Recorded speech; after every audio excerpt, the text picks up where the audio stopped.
Linguistic, distinguished colleagues, friends, and esteemed scientists in Africa and across the world, innovators, let me use that word also, administrators, and policy brokers. And of course, I want to welcome you once again to this edition of ASFI Tea Time. Yes, for those of us in ASFI, this is an event that's been organized by the ASFI General Assembly. In the course of the program, we are going to intimate us all what is ASFI. And of course, I want to say that for us as General Assembly in ASFI, this event is very dear to us because we use this to connect ourselves and to create a platform to speak to ourselves while we do this in a very relaxed mood. And you can imagine that it is coming on Friday, and a Friday depicts a day to relax moments of the days of the week. So I want to enjoin us to sit back while we enjoy this event. Let me also inform you that this event started since last year, and we had our first edition in July 19th, 2024. And also we had a second edition in October 2024. And the third edition was this year, which was in March. And in this third edition, we started the series of collaboration. And of course, in that series of third edition, we look at the barriers to collaboration. But in this edition, we want to look at collaboration in other perspectives. We want to look at it in the context of scientists and in the context of making money. Let me use that word because I'm an African, I'm a Nigerian, and money is one of the key things that makes life very interesting. And I can bet with you, without money, all our efforts, even as scientists, might look very not interesting. So on this note, I want to say welcome once again, every one of us, to this edition. I will leave the room now for Dr. Chichi to take us through the introduction of ASFI membership leaders and the guest panelists. Thank you and welcome once again. Yeah, good morning, everybody. It's good to have us again on the 4th edition of ASFI Tea Time. You're all warmly welcome. I am Dr. Uchechi Bliss Onyedikachi, the Vice President Membership Drive of the General Assembly, and it's my privilege to welcome us all to the 4th edition of ASFI Tea Time. And this is proudly brought to you by the General Assembly of ASFI. I know some of us will be asking, what's actually ASFI? ASFI is African Science Frontiers Initiatives. And it's not just a network, it's not just an organization, but it's actually, it's a movement, like the visionary will say, Professor Bright Nwaru. And this vision started 5 years ago. And as a matter of fact, tomorrow we'll be celebrating our 5th anniversary here. I believe every one of us will be here seated tight to see the testimonials over the year. Of course, myself, I've been a witness, and I've also enjoyed ASFI all the way. So this vision was led by Professor Bright Nwaru, a professor of epidemiology and public health, currently at the University of Gothenburg, Sweden. And this vision is rooted in the belief that African scientists can and must lead Africa's development. And the aim is actually to empower us, African scientists, with the right capacities, competencies to drive meaningful change across our continents. So this morning, I'll be anchoring the stage with ASFI finest leaders, myself as the membership drive vice president, Dr. Sam Abanibe, who is currently the vice president for events and conferences, Dr. Nejla El-Haji, who is the vice president for science and education, Dr. Ahmed Gaffa, who is the vice president for communication and public engagements. And so today's theme will be exploring the journey of beyond academia, from collaboration to commercialization. Of course, we know and we'll find out today the synergy between collaboration, innovation, and finally, commercialization. This will be taken by two dynamic voices. As you can see her, she's looking gloriously in the house, Dr. Bosede Ngozi Adeleye. She is an accomplished economist, data analyst, and a digital educator with over 100 high-impact publications and a PhD in economics. She's expertly bridges research, policy, and analytics to drive practical solutions in Africa. She's also a founder of Crunch Econometrics and is widely followed by YouTube channel with over 4.5 million views. So you can imagine. She empowers thousands globally in data-driven decision-making and commercialization pathways. Her work connects academic excellence with real-world impact, shaping inclusive innovation and inspiring researchers to translate knowledge into enterprise and societal change. Our second iconic individual who will be speaking alongside with her, Obasanjo. I normally call him OBJ. He's also a dynamic education advocate, civic, oh my God, transforming communities through bold solutions.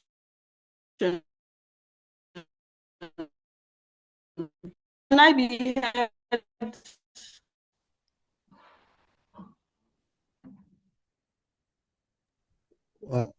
Yeah, I think that is network. Yeah, Professor Dr. Puchechi is trying to us the profile of. Okay, you're back. Yeah, welcome. Okay. Welcome. Okay, thank you. Okay, I'll be speaking now about Mr. Obasanjo. He is also a dynamic education advocate, social innovator, and civic tech trailblazer who is transforming communities through bold, youth-driven solutions. He is also a founder of Brace Up the Young and Edu Girls Nigeria. He has impacted thousands across Nigeria through education, climate action, and leadership programs. Currently, he's pursuing his master's in international business at the Mohammed VI Polytechnic University in Morocco. Obasanjo blends enterprise, policy, purpose, championing youth inclusion, innovation, and sustainable development. I want to let us know that he's also an award winner who has launched Tuition Free Girls School, developing a civic tech platform. And this simply exemplifies how vision and collaboration can commercialize impact and scaling transformation. So I want us to use our best emojis to welcome these iconic individuals in our midst, because I know they're going to be throwing a lot of light to our topic today. Every one of us will be going home with something. Thank you very much. As you listen, sit back and relax.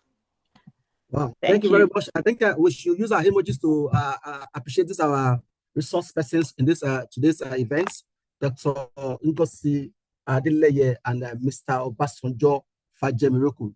Thank you and welcome you to this event. Yeah, we are going to the next agenda on this event, which is ice breaking. So, Dr. Nejida, over to you, please.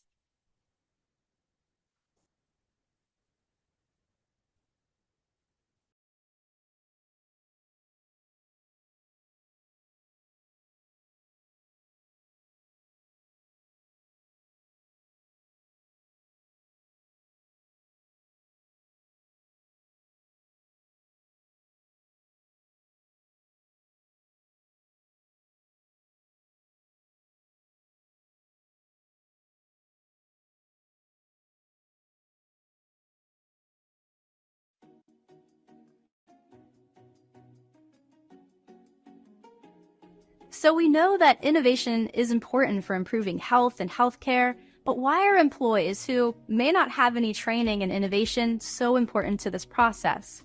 Well, as employees, you have the best understanding of the problems and the challenges impacting the area where you work. The workflows, the processes, the products, the patients if you're in clinical care, the research, you understand all of this intuitively. And so you have critical knowledge for understanding the needs and for creating impactful, easy-to-use solutions. Employees frequently come up with solutions, but having these solutions or even presenting or publishing may not be enough to improve outcomes or change practice. And so you really need to partner with many different disciplines to get solutions to our patients. Many innovations, if we want them to become widely available and be sustainable, need to be commercialized. Commercialization is the process of making a new product available to the market for purchase so that it can help patients and families. It takes a commitment of time and energy on the part of the innovator. It takes a big commitment from the healthcare organization, many different disciplines, significant funds, and it often takes more than 5 years for products to be developed and commercialized. So innovation and commercialization can take a while. There are defined pathways and frameworks, but anytime you're developing something new, you're in a unique space and you often have lots of failures and learnings as you go. So you may ask, if it's so challenging, why do it? When you hear the word commercialization, I think a lot of times people automatically think about money. And that can be a part of why people innovate and commercialize. But I really think most innovators, particularly in healthcare, come to this space because you see a problem, you want to make it better, and you've thought of something that could really improve health or healthcare. And that's what really leads most people to this pathway, because they have a solution and they want to see it made available to anyone who could benefit. Who can help me with this commercialization and innovation process? Many hospitals and academic institutions have innovation and commercialization offices, and Cincinnati Children's commercialization office is called Innovation Ventures. This team has diverse skill sets, and they partner with employees to support and navigate product commercialization. While this team provides great support, the innovator must drive the development and really understand the innovation process. Understanding the basics of innovation from these education modules can help you to move your solution forward more quickly. It also can help you have more productive conversations and partnerships when you're working with colleagues from the innovation team, because you'll have a greater understanding of the roadmap and what you need to do to be successful.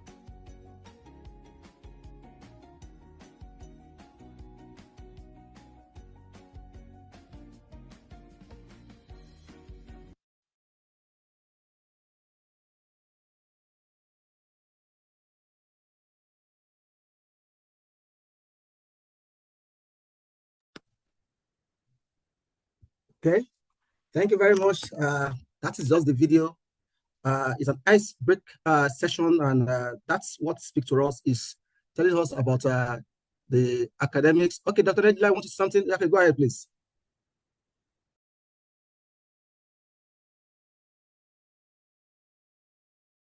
Dr. Nedla. Okay. Yeah, I was thinking I saw his hand up. Okay, that's fine. So the video is showing us the connection between our work as a scientist and the innovation that we create and the values that innovation brings to us. And on that, I want to welcome us once again to this edition, where we're going to kickstart the core event of our discussion for today.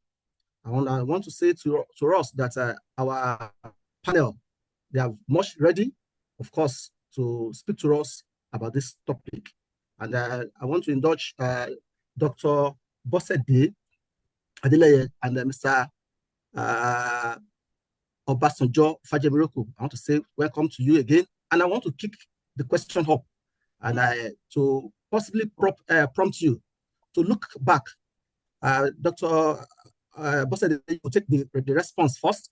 You just tell us your feels about academic and your journey so far in academics, and when you had a very good breakthrough, and when you had a breakthrough in research, and what has the impact brings to you. Can you share with us your journey so far in a few minutes? Thank you, Dr.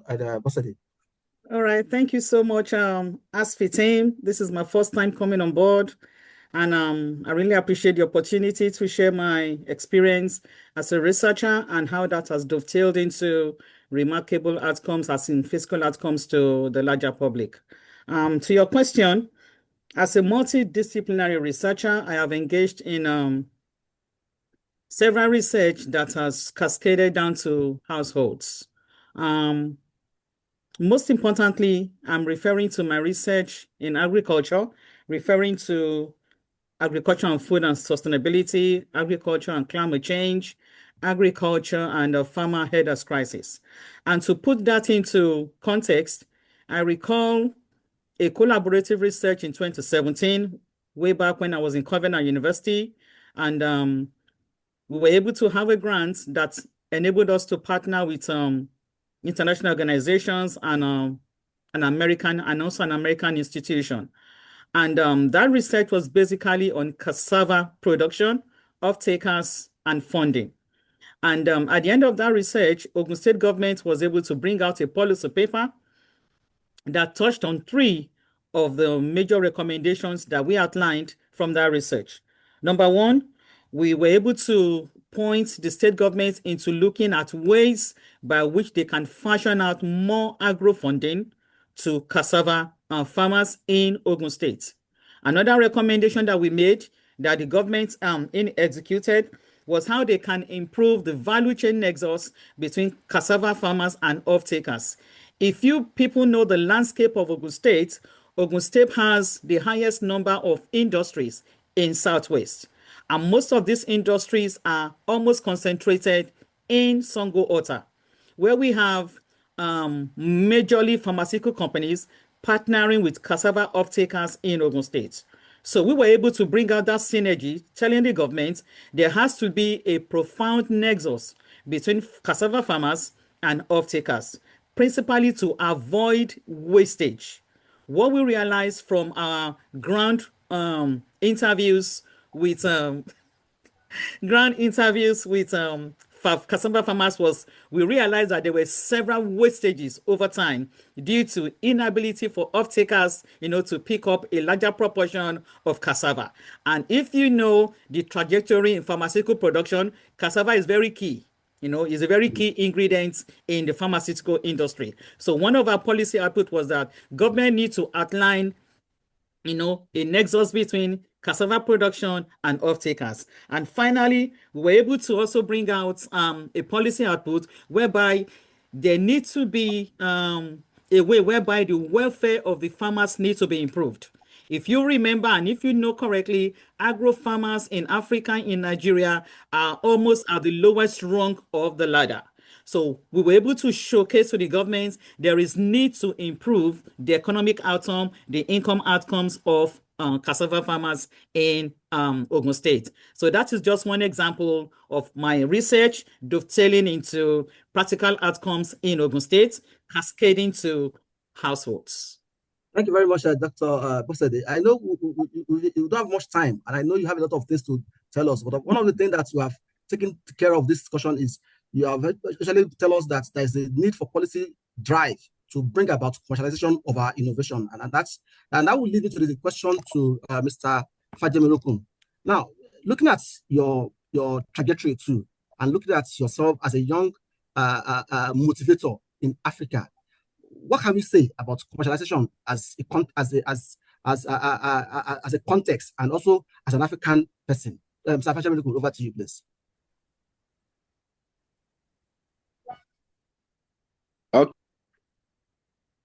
Okay, thank you, Doctor, and thank you for that. So, as a young innovator, looking at the word commercialization and how we can put it together, especially in the context of research and innovative work, I would say, just like the video mentioned, it's not just about selling a product or idea or taking it to market.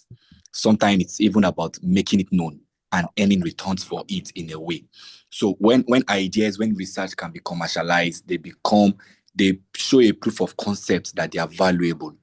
And as an African, we must ensure that what we turn up with, research we bring, value we create, are things that are solving problems. Like I love when Doctor was earlier discussing the issue of the issue of farmers.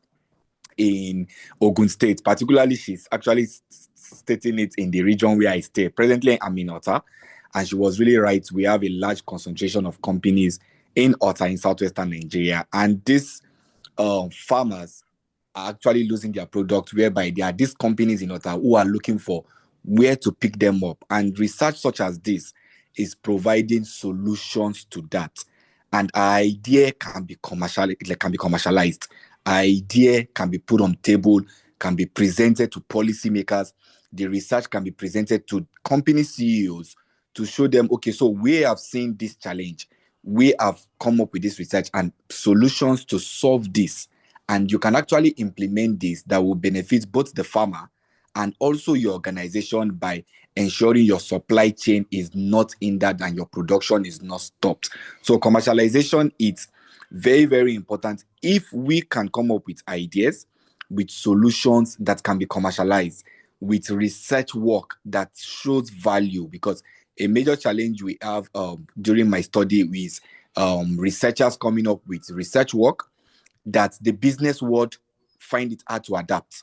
And so when we come up with such kind of research like what Doctor has mentioned about a lot of pharmaceutical companies, a lot of agro-allied industries, a lot of these big companies will be interested in sitting down with academians. We'll be interested in listening to researchers and saying, yes, now you know our problem. Now you are seeing our problem. Now, how can we even fund your research further? How can we provide more grants for you to go deeper and look into this field for us? And therefore, it shows that the paper, the work, the publications is actually having commercial value for them to say, oh, we want to fund it. We want to provide more grants for you to expand into it because you are solving a major problem. Thank you.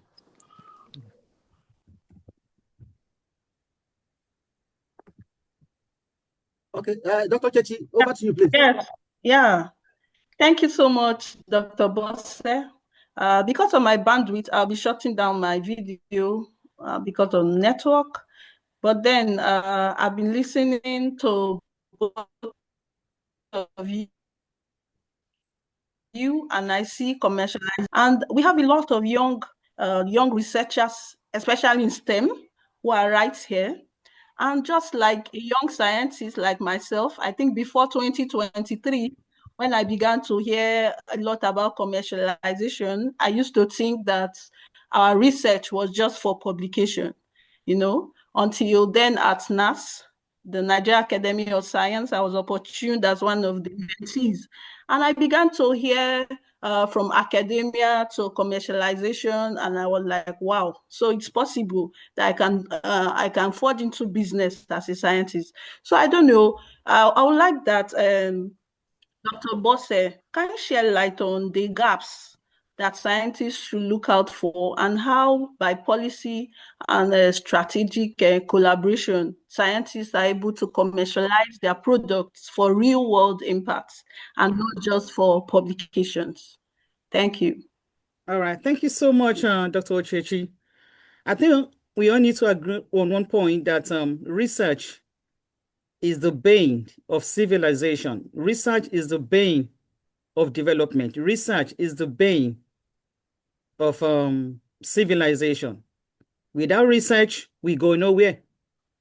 For whatever tools we are using today, they are all born out of research. So it's about time for us to see how we can take research to the next level in Africa and close that gap. Now, for me to answer the issue of gaps, let me first of all point a very clear example. We all know Google. Google was the brainwork of two PhD students. They were trying to see how can we engage internet research. How can I connect with people? How can I put a question on the cyberspace and I get a response? Research. And from there, from that academic outcome, they moved on to innovation. They brought in the private sector. They moved on to commercialization. And at the end of the day, we are having a global impact, which has become an economic money generation for the pioneers of Google. Now, coming to Africa, we have so many research, but how are we able to translate that to commercialization? How have we been able to translate that to an economic impact? I put some things down. I said, without research, okay, without research, modernization will lack focus. Innovation will take us nowhere. Now, for us to bridge that gap, I've always maintained it's about time we bring in the public and private sector into academia. Dr. Ochechi, most times when we have conferences, it's just a combination of academia. Government is not represented, private sector is not represented. We go there to present our papers. Most of them are even groundbreaking research, and they only end there in journal publication. Whatever policy recommendation we are making ends up just in the paper, in the journal. Government is not there to listen to us. The private sector that will likely fund it, they are not there to listen to us. So to bridge that gap, we need to start by bringing in governments and private sector into academia. We need to start forging that synergy, okay? So that whatever research, whatever disciplinary and multidisciplinary research we are trying to push out there, the people that will actually concretize it is the government and private sector. We are the brain behind it. It's our research.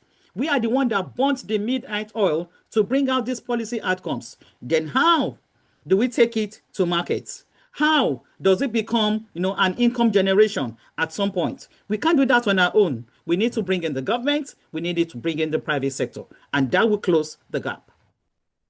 Wow, that was great.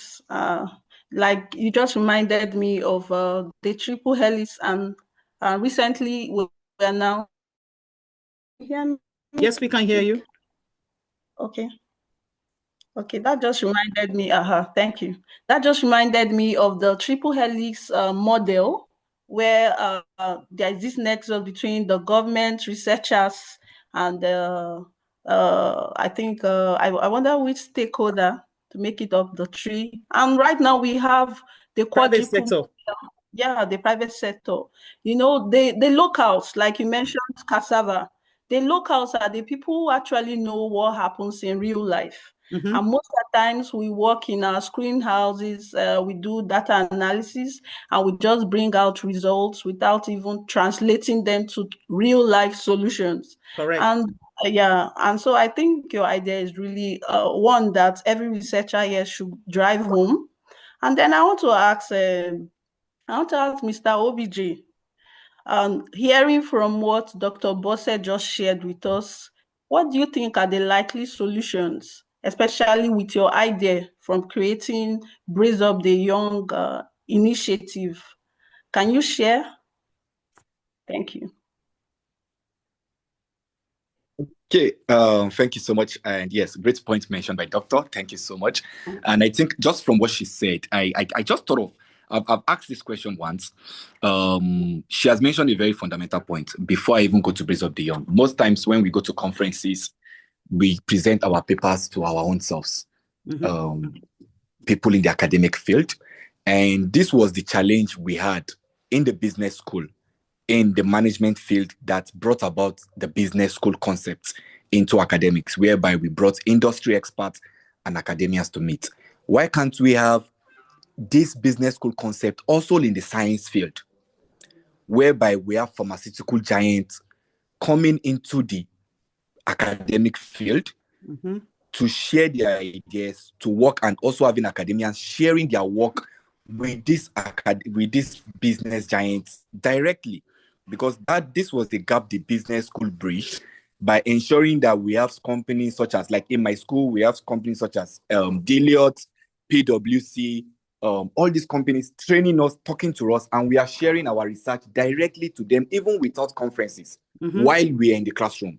So if we can come up with this kind of concept or idea in the science field, it will solve a lot of problems. Pharmaceuticals will be glad to come into the university settings any day, anytime, and even to recruit researchers directly to their organizations, because this is what they do in the business field.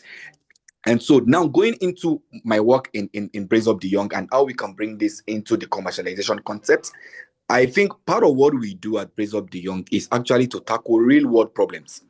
Doctor has earlier mentioned, without research, you can't have anything. But however, a lot of research end up on paper. None of this, a most large number of these have not been translated into actionable solutions or products. Most you hear, oh no, this is not visible. It just looks good on paper and it dies there. Yes, some of these have to go through several series of research. I'm sure like the Google she mentioned, if we go through it, you see the different phases from the idea, from the solution. They are going to see different before they even brought about the commercialization. But in Brace Up the Young, what we do is to look for real world problems, like problems that already exist in the world. Like part of what we do is to solve problem of girls' access to quality education. And what we do is to come up with solution, get funders who look at it, the commercialization value, and fund it through grants. And after we implement this, the result from the implementation is published as a research paper so that others in other countries can replicate the same idea, can also use it to improve their way. So part of what young scientists can do in saying this our model is to look for real world problems. A lot of young people in school go to do IT, industrial training, and all this short term in the field. While you are there, what problem did you notice? While you are working with Indomie, you are working with these pharmaceuticals, the agro company, what challenge did you notice that you can go back to the academic field and come up with a strong research work that can solve that problem? Then also we need to look at community co-creation. We have mentioned this over. Most times we sit in our research offices coming up with ideas and papers. But however, how many of us do engage with the real people facing the problem, the uneducated ones on the field, the farmers, just like Doctor have mentioned, those who are really, really on the field? How many of us engage with these people who actually know the problem more and are facing it daily? Yeah. Thank you so much. Yes, ma'am. Okay. Yeah, I think it really exposed more what we need to do as scientists. But I just want to share my own experience as a researcher. Of course, I'm an environmental biochemist, and I can see some of my colleagues are also in the room. And then something happened, I think last year, after I was exposed to ASFI commercialization program. I met Dr. Abiodun of University of Lagos. It was right here on ASFI program. And then I was listening to her, and she spoke a lot about IP and how to commercialize. And wow, I was like, I have a lot of ideas. I've written papers. Then how do I transcribe my ideas into a real world solution? Because that's what innovation is all about. So that brings me to the problem of working in silos. A lot of researchers do not collaborate. And so because of that, they find it so difficult trying to transcribe their solutions. So that experience in my workplace, when the school was trying to, the school called for a fair and asked every researcher to, come up with innovations. And I heard a lot of colleagues telling me, oh, that's not for biochemistry. We don't have any product for commercialization and all that. And I was like, no, it's not true. I've listened to persons, I've been in circles of individuals who are biochemists, and they presently have innovations. And I want to ask Dr. Bosse, because a lot of people are here, young scientists with very beautiful ideas, but they're asking same question that I saw among my colleagues. How do I make my ideas visible? How do I commercialize? I said a little about collaboration, but throw more. I want you to throw more ideas and points that they can go back home with today. Thank you. All right. There is no direct answer to your question, Dr. Ochechi. Yeah. But what I will always promote is that, number one, our research must first of all align with societal needs. Whatever research you and I want to embark upon, the bigger question is, what will be the impact on the society? Number one. So once we can align our research to societal needs, we are on track, okay? Number two, at the end of that research, how can we translate our outcomes to accessible formats? What do I mean by that? How can we break down our outcome in such a way that it is not too complex for anyone not related to our field. That is, how can they access the information in our research? There is no point our research is so bogus that nobody can translate it. There is no point having a bogus research that is not accessible. Accessibility simply means I don't understand what you did, doctor. I don't have to be a biochemist for me to understand the outcome of your research. It's about time we academians begin to break down whatever jargon in simple, understandable grammar. Maybe that is why government is avoiding our conferences. Maybe that is why the private sector feel bored when they attend our conferences. Too many jargons, they don't even understand. How can they cascade that to actionable formats? Do you know what? We may not be the one that will take our research to market. The people that will take our research to market are not even in our conferences. The government have the capacity to scale our research. Private sector have the capacity to fund our research. But if they are not there when we are talking about it, the research, just like Mr. Obije said, ends up on the shelf. So first of all, start by having a research that aligns with society. Number two, let the outcome of the research be understandable. Let it be accessible in formats that a layman can understand what you did. Another thing we need to do, strategy. How can we bring in the government and the private sector to understand what I just did? For instance, maybe I have a paper on income inequality. The research is done. I have recommendations. I need the government to understand what I did. How can the government translate my income inequality outcome to the betterment of the larger society? I don't have the capacity to do that, but my outcome should be able to inform the government. These are the strategies by which we can reduce income inequality in our society. That may bring in the private sector to initiate strategies, to initiate projects that will actually bridge that gap, and that will actually bridge the income inequality gap. Okay, so my advice to scientists like me, because we are all scientists, either you're a life scientist or you're a social scientist, first of all, whatever research we are doing, let it fit societal needs. You mentioned collaboration. There is no way we can overflow collaborating. You're an economist, you can collaborate with a physicist, you can collaborate with an engineer. Let us begin to foster multidisciplinary collaboration.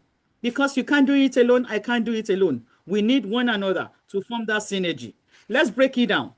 Let's take a look at cassava processing again.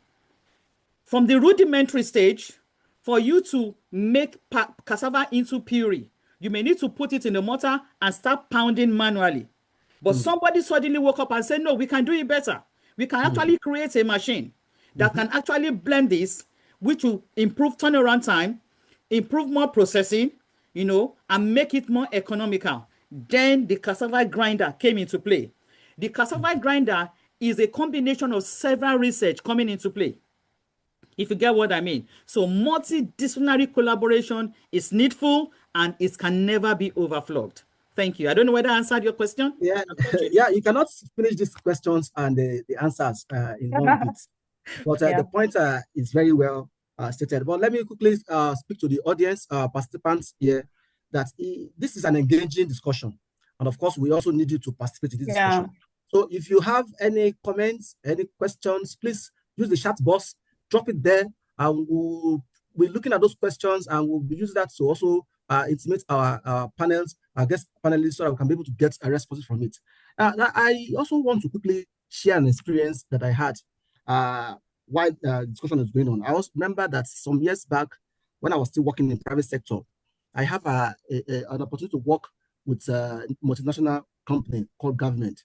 And our project was actually on how we can support the local farmers, the local household, on how to use ND vaccine. I don't know if we all know what they call ND vaccine. That's a Newcastle vaccine. And in the local setting in Africa, one of the challenge of our chicken is Newcastle disease.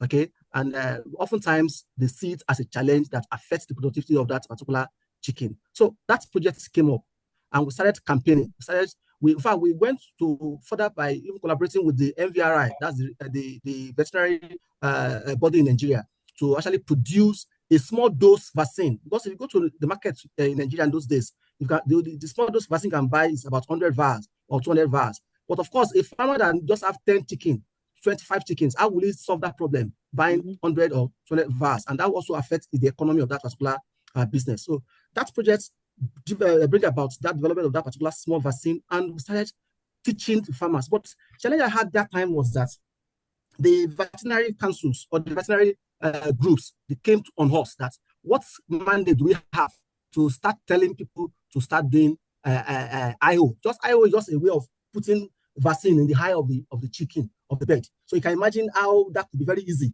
But the veterinarian was saying, no, it's beyond health issue. And all of these things came up. So I want to ask you, Mr. Obasanjo, now in the course of your advocacy in youth-based projects, I don't know if you have come across any challenge that actually want to impede innovation that you feel can actually cause a damage to the society. Can you speak to us about your experience about all of this and the challenges that we have from even from scientists, mind you? Because in the course of collaboration, there are a lot of people that need to be put together. But people start talking about ethics, people start talking about procedures, people start talking about all of these things. But how can all of these things be streamlined to give us a solution that will give us a commercialization? Mr. Obasanjo, please, over to you.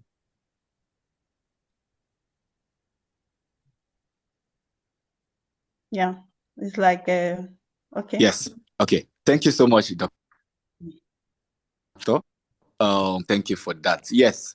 Challenges that we might face in trying to bring this to fruition or even commercialize our academic ideas are several. However, we must look beyond it. First and foremost, most times when we come up with this research, first I tell people change is a challenge. The moment you come up with something innovative, the existing structures alone that have been benefiting from the existing norms and structures will see it as a major problem. Now, our ability to have their buy-in is what we can now work on. Because let's assume when AI came out first, other organizations will be threatened.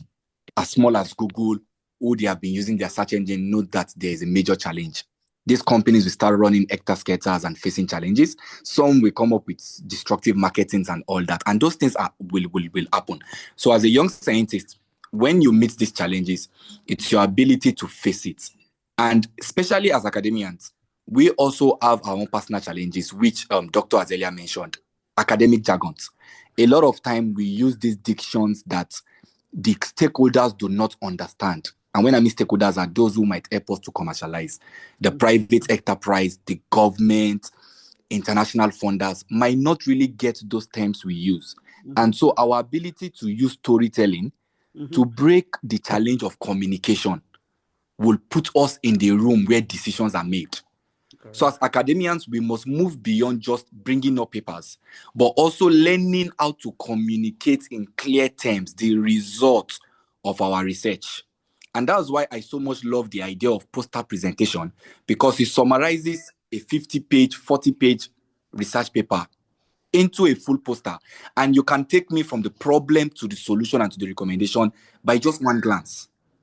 And so as researchers, we must learn to summarize those complex terms we have come up with in a simple term that makes that person who can commercialize our product understand that this will take me from point A to point B.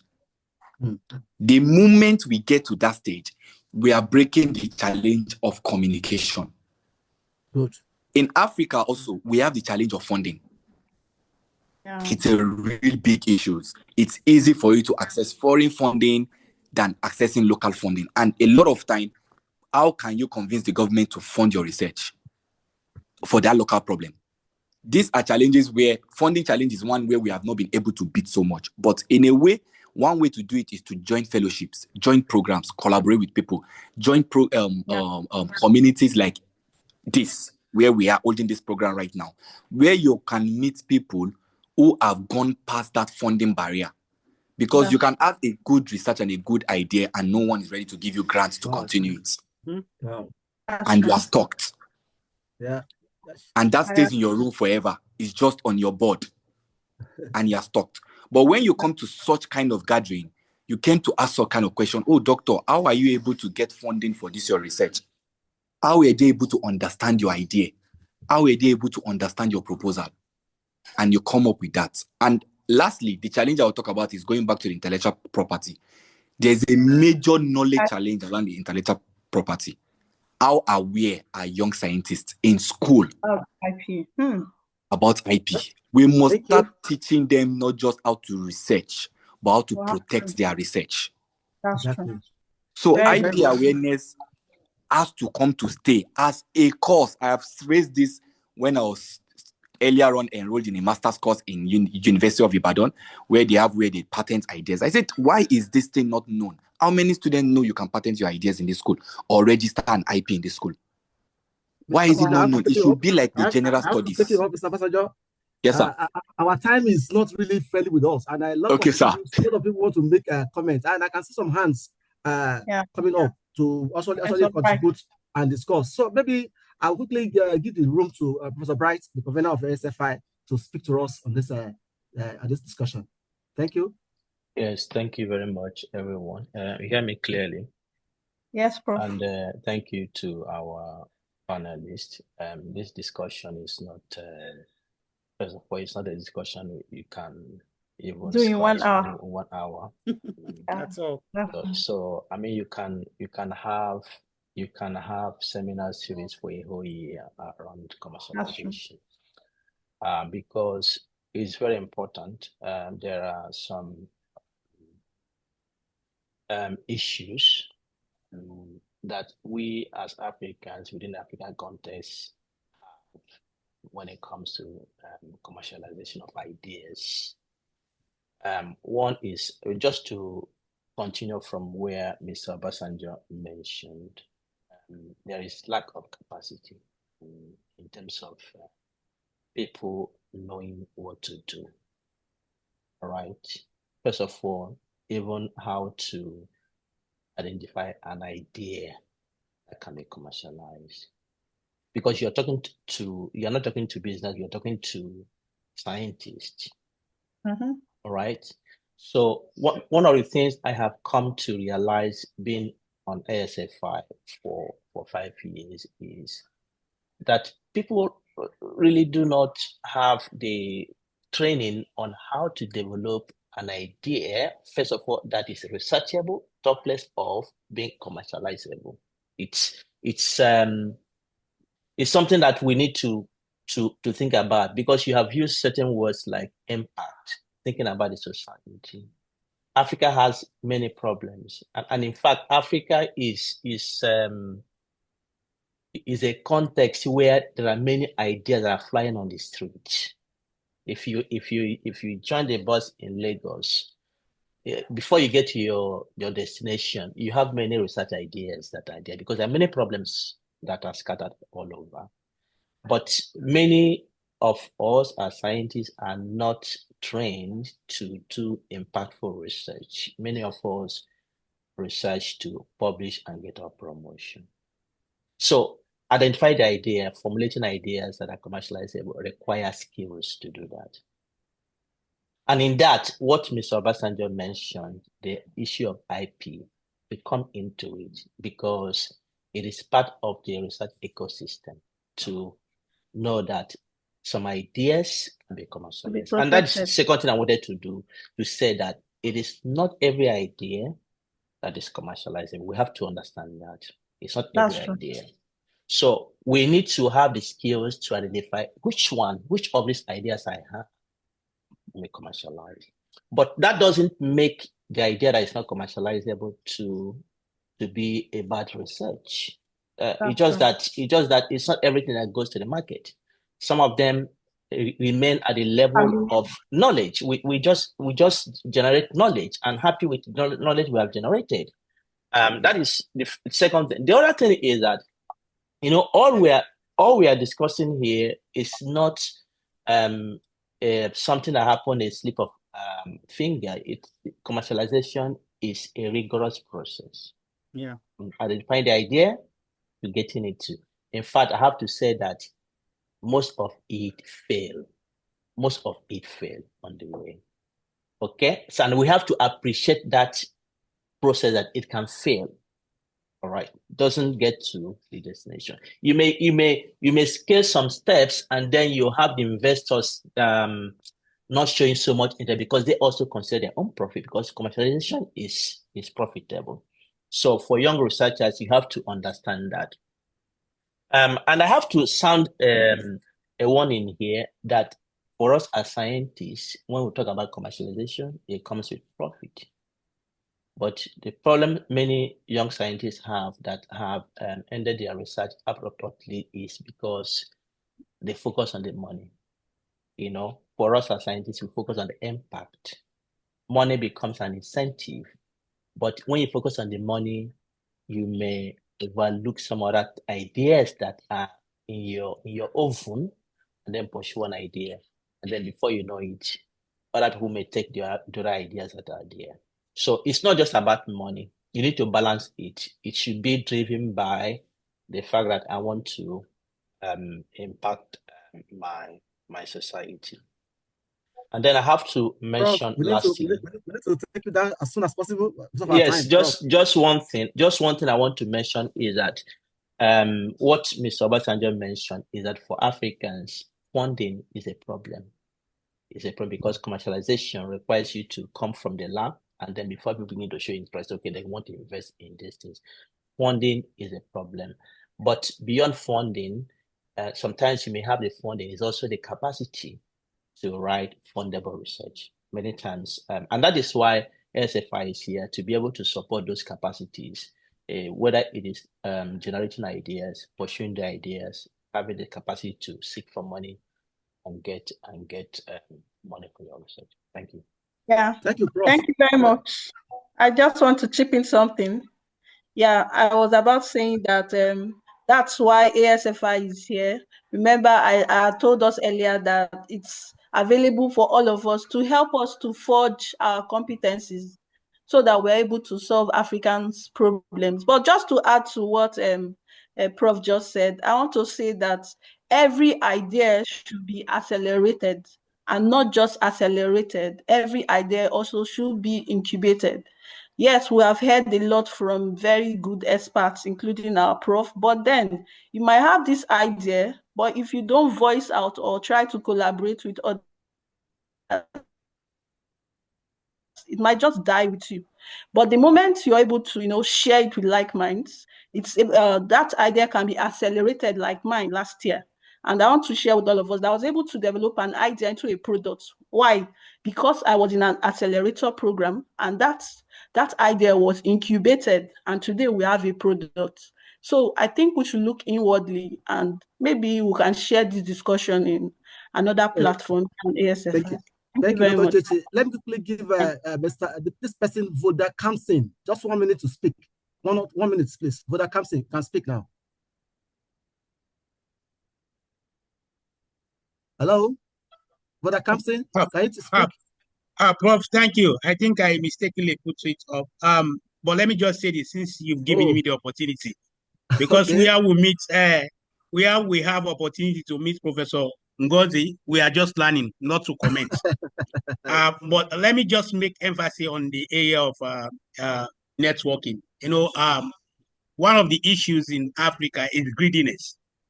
People just believe that they can get everything they want in the field of research just alone, forgetting that you have to build your network.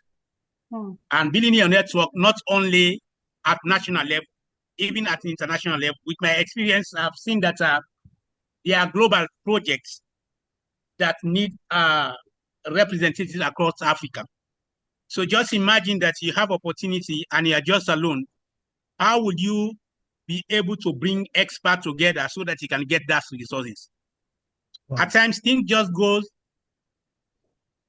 die down simply because we don't broaden our network across Africa. Yeah, well noted. Thank you very much. Because of our time, sorry, because of our time, your point is well noted. Let me please indulge the audience that let everybody pick up their mug of their cup of tea. Pick up, everyone. Let's do our brand. What we ask Dr. Nejla, please, let's have a virtual picture because we need to do this. This is one of the essence of this discussion. And mind you, today is Friday. And after this event, I will enjoy us. Don't spend more time on your table. Try and clear your table for today and try and have some fun and relax yourself. And because research also require social life. If you don't put that in the contest, maybe your money will not come to your pocket. So, Dr. Nejla, I hope you are snapping pictures. Let's have virtual pictures for today. Let's snap up. Nejla, are you taking pictures for us? You can hope everybody should open on your video. Pick up your picture, your mug, your teacups, and let's have virtual pictures. Let's see how you're relaxing. That's it. I want to see how you're relaxing. Oh, I can see your big mug, Mr. You're having a big mug. Yeah, I can see the mug of my past president, Professor Eunice. Thank you very much for joining us. She has always been, she's the brain behind this event. And I thank you for coming to this event. Maybe after now, I'll just give you 1 minute to speak to us, Professor Eunice. Just 1 minute. You can speak to us. Thank you so much for the opportunity. Thank you. Thank you. Prof. Eunice, unmute yourself and speak to us just for 30 seconds, 1 minute. Thank you very much. Thank you, all the presenters. It has been a wonderful exchange, and we have taken a lot home, and I'm sure it's going to help us transform. Thank you very, very much for the tea time. Thank you very much. Thank you. Thank you so I much. love your background, Prof. Serious. Your background is fine. You're ready for the weekend. I can see your background. You're ready for the weekend. Thank you, everyone. Thank you so much, Dr. Samuel, Dr. Nejla, Well, before we Professor go, JJ, everybody. let me call on Dr. Dumisani, the president of ASFI General Assembly, to give us a vote of thanks while we are running up on this section. Dr. Dumisani is in the house. Oh. Okay, we can actually check the chat box. Okay, he's there. Yeah, let my president speak, please. Okay. Okay, thank you very much for the opportunity. Thank you very much, our facilitators. Both they've done a very, very good work. Dr. Posare Ngozi, as well as Dr. Mr. Obasanjo. I want also to thank the organizers, Dr. Samuel, as well as Dr. Uchechi. These tea talks are very much beneficial because they provide some opportunities for us to network, as well as for professional development. And I like, for instance, the title of this tea talk. It is really touching on a very important issue, especially for us as Black Africans, because these issues of commercializations were not the things that we were into. Like when you talk about the research, we're looking at the research only. You produce research for the journals and all that. But this thing that now we can be able to commercialize some of our ideas is something that we need to embrace as Africans. Because in order for us to develop ourselves, we need also now to look into this aspect of commercialization. Therefore, it was a very, very interesting discussion, which we need also to pursue as individual academics, as well as also as the institutions where we are working at. I also thank. Okay. Yeah. Thank you. I'm just trying to manage the time because I don't want everybody to keep so long on this event. But before we go, I need to also quickly make this correction that ASFI is 5 years this year. And our 5-year celebration is coming up in July 14th, not June 14th. July 14th. July 14th, 2025. I know you are eager to bring this up because I know you are part of this celebration. So I want to indulge everybody in this room. So we will send the link for that celebration to us. It's going to be a virtual celebration, and everybody will participate in that celebration. We want you to come together with us to come and see how far we have gone as ASFI body in the last 5 years. But before I also leave, I also want to quickly give the convener of this organization, African Science Frontier Initiative, Professor Bright Waru, to give us a closing remark while we are running up on this session. Prof, over to you. All right, thank you very much. The conveners, Dr. Samuel Abanibe, Dr. Uchechi Onyedikachi, and Dr. Nejla Taha, and I think Dr. Ahmed Abdul is also part of you. Thank you for putting this together. Yeah, I think these are some of the enticements we need. You can see that from what we have discussed now, and if you want to formulate your topics for the next 2 years, there are things to discuss.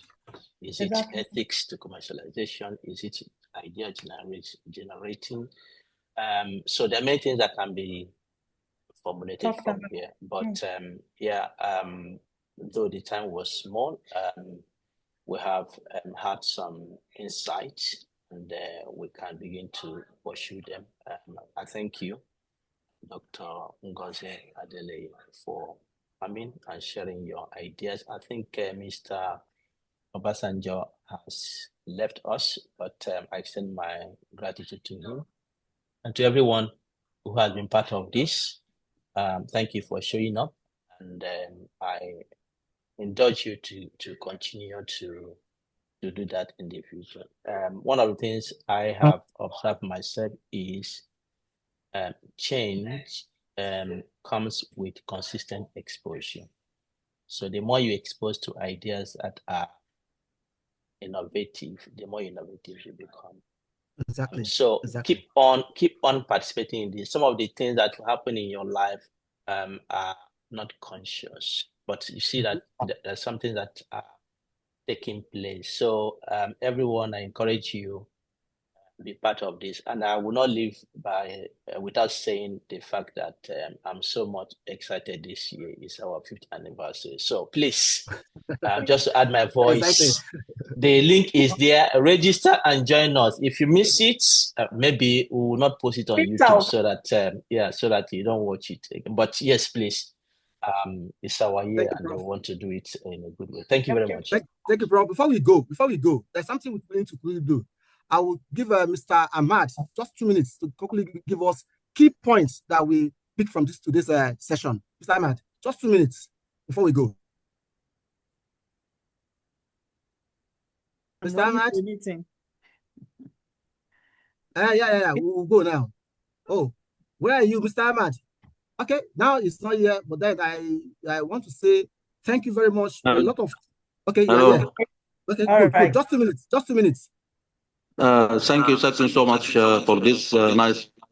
You just, it's not enough that to give maybe one day for that, but really, it's very interesting. And you didn't find that if you are not in umbrella of ASFI. I believe that.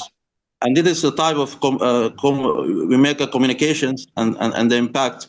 Thank you so much for the great information that we get it from the Dr.